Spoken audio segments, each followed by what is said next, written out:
Some women don't grow up not because they can't, but because they won't. Or rather, because they're afraid. Afraid of what growing truly means.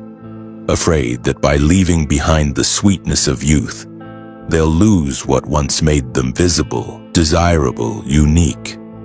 They remain psychologically anchored in a state of charming lightness, as if time had no power over them. They're spontaneous, passionate, radiant, but underneath it all, deeply fragile. They live as though life were an endless rehearsal for a performance that never premieres, jumping from one passion to the next, without ever diving into anything fully. Their eyes shine, but if you look closer, there's an emptiness they can't explain. This pattern has a name, Pure Eternus, or in its feminine form, Pure Eterna, the eternal girl. Carl Jung identified this archetype as one of the most powerful forces the unconscious can exert on a life. But it was Marie-Louise von Franz who described it with brutal clarity for her. This woman floats in a timeless bubble where psychological aging is denied. What appears as charm is in truth resistance. Resistance to maturity, to commitment, to anchoring oneself in reality.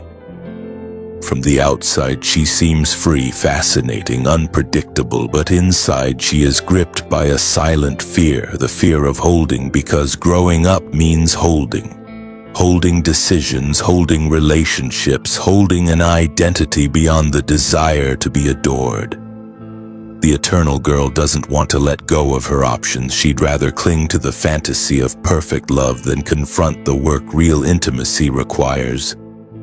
She wants freedom, but not autonomy. She seeks passion, but dreads the mundane. And here's the unsettling part. She often doesn't even realize she's trapped. She doesn't understand why she feels so empty, why she keeps repeating the same mistakes, why everything that begins with fire ends in ashes. This isn't coincidence.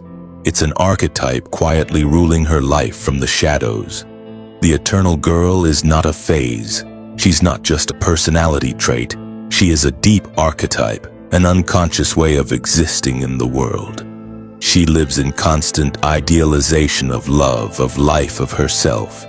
She believes her charm is enough to hold everything together, but doesn't see that this very charm is what keeps her from growing. She dreams of perfect love, but cannot bear human imperfection.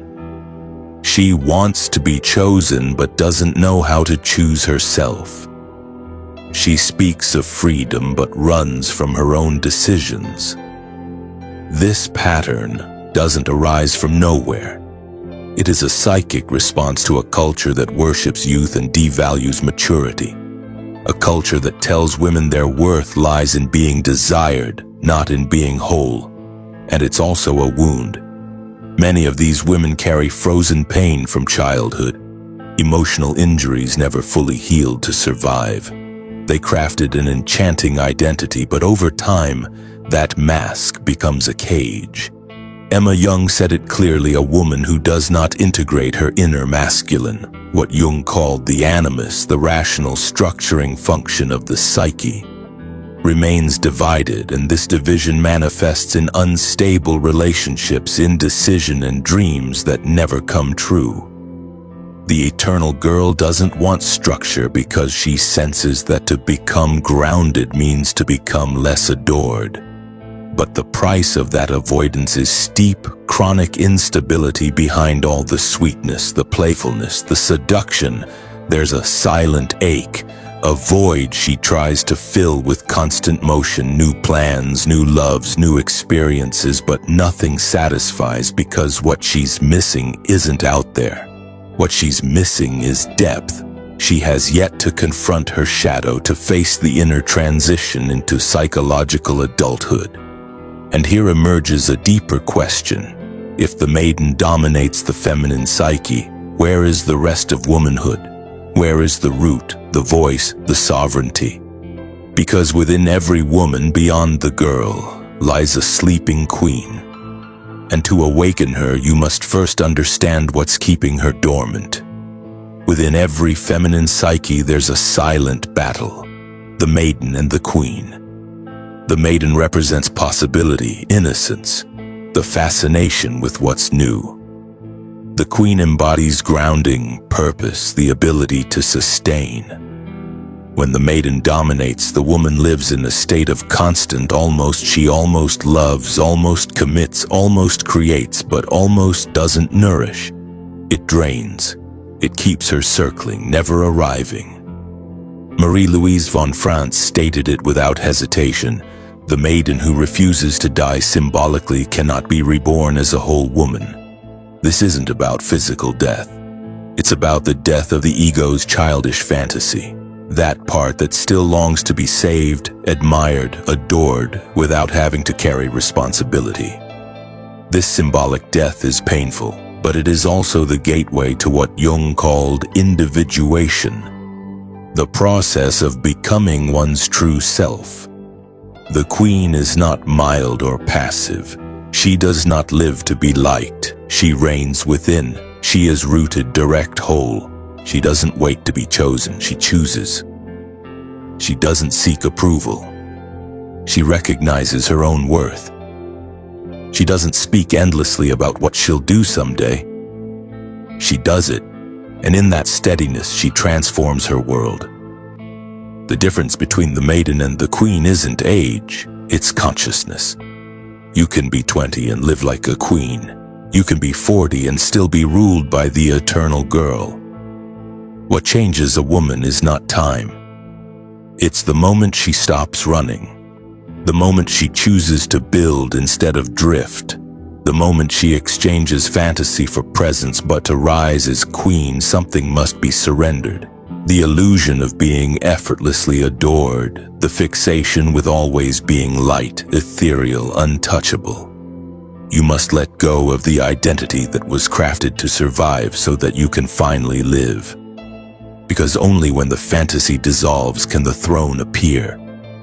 It is not about killing the maiden, but about letting her step aside so the woman can rise, not as a dream, but as a force, not as a reflection, but as a center. The eternal girl doesn't destroy with violence. She sabotages quietly, not out of malice, but out of fear. She believes she's still figuring things out, needing space, looking for alignment, but that search becomes a maze in love. She wants intensity without weight. She idealizes her partner until he shows his humanity, then she retreats. Says it's not like before, that something changed, that the spark is gone, but the spark was never real. It was projection. She didn't fall in love with him, but with the part of herself she hasn't yet discovered: stability, emotional depth, inner structure. Marie-Louise von France was precise. This archetype seeks a savior, someone to organize the inner chaos, to give meaning to her existence. But when that man appears, she demands so much from him that no one can hold the role.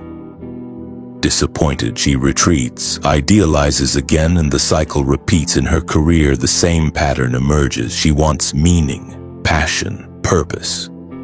But she fears routine, consistency, repetition. She starts with fire, with vision, then stops at the first sign of boredom.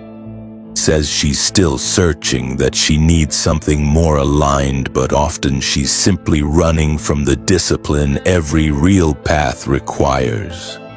The problem isn't lack of talent, it's the refusal to root. Emma Jung warned of women with an immature animus, the inner masculine structure that shapes thoughts and action instead of maturity. It manifests as inflated speech, beautiful ideas, poetic vision, and endless self-talk without form, without commitment, without result. It's seduction without depth. This shows up in her choices, or more accurately, in her fear of choosing, because to choose is to close doors, and she dreads finality. It means letting go of parts of herself, accepting consequences, ending fantasies, so she lives in maybe this, maybe that, maybe she'll stay, maybe she'll return, maybe she'll change, but maybe builds nothing. It just delays the pain of becoming real. There comes a moment when the old identity no longer fits. The charm that once opened doors now feels like a mask too tight. The constant search, the restless longing, the ache disguised as lightness, it all begins to collapse under its own weight, and something deeper stirs. Not another fantasy, not another rescue, but a truth long buried. This can't go on. You feel it in your silence, in the patterns you swore you'd break, but keep repeating. In the gap between who you appear to be and who you might become. This is the turning point, the moment where the eternal girl must surrender her crown of illusions and allow the queen within to rise. She doesn't rise with applause or permission. She rises in solitude, in the quiet decision to stop running, in the audacity to face the truth. No one is coming to save her. No perfect timing will arrive. The freedom she longs for won't come from endless options, but from anchoring deeply into one. And when she makes that choice, everything shifts. She stops asking to be understood and starts understanding herself.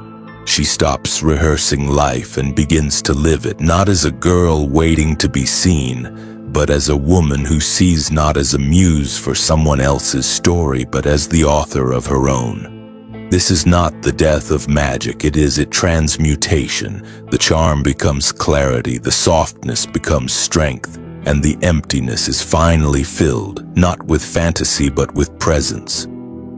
So if something in you is ready, truly ready, then say it. Say it not to the world but to yourself. I'm done waiting, I'm done floating, I choose to grow. And in that moment the story changes. The girl vanishes into the midst of what was, and the woman, rooted, luminous, whole, takes her first true step into the life she was always meant to create.